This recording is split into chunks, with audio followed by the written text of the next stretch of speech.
हरे कृष्णा दोस्तों मैं अजय राय। और आज हम लोग जानेंगे कि प्रसाद का क्या महत्व होता है।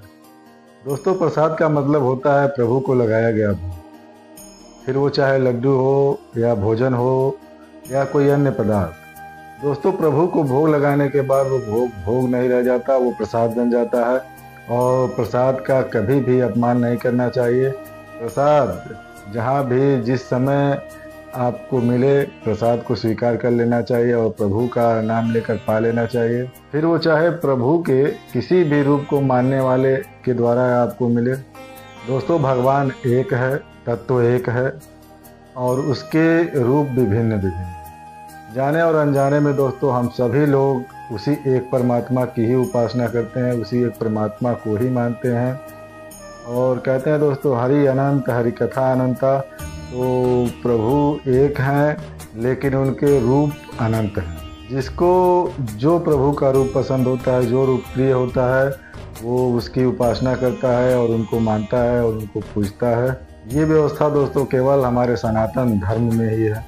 और हम लोगों को समझना चाहिए कि प्रभु कितने कृपालु हैं। वो हम लोगों की इच्छा के अनुसार अपनी सेवा का मौका देते हैं कि हम लोग अपनी इच्छा के अनुसार प्रभु के जिस भी रूप को मानना चाहें मान सकते हैं, जिस भी रूप की आराधना करना चाहें, उपासना करना चाहें, कर सकते हैं।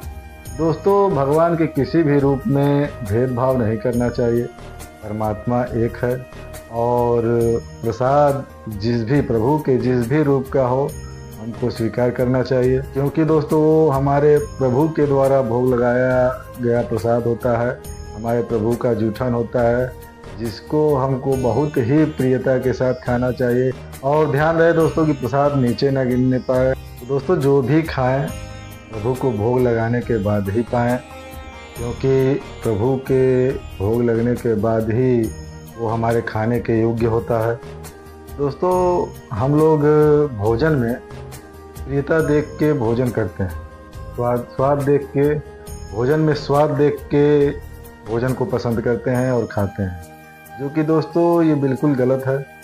भोजन में प्रियता अपने नहीं करनी है, हमको तो प्रियता प्रसाद में रखनी है। भोजन का स्वाद तो प्रभु को लेने देना चाहिए कि हे प्रभु, इस भोजन का स्वाद तो आप लीजिए, हमको तो सिर्फ प्रसाद में प्रियता है, प्रसाद पाने में ही आनंद है। और आपके द्वारा जो मिलेगा फिर उसको हम पाएंगे, प्रसाद समझ कर पाएंगे और खूब आनंद पूर्वक पाएंगे। उसमें सिर्फ और सिर्फ प्रसाद की प्रियता रहनी चाहिए, प्रसाद का ही भाव रख के भोजन करना चाहिए। ऐसा करने से दोस्तों हमारे शरीर और हमारी बुद्धि दोनों का विकास होता है। तो प्रसाद का सम्मान करें, प्रसाद का निरादर ना करें। मिलते हैं अगले वीडियो में।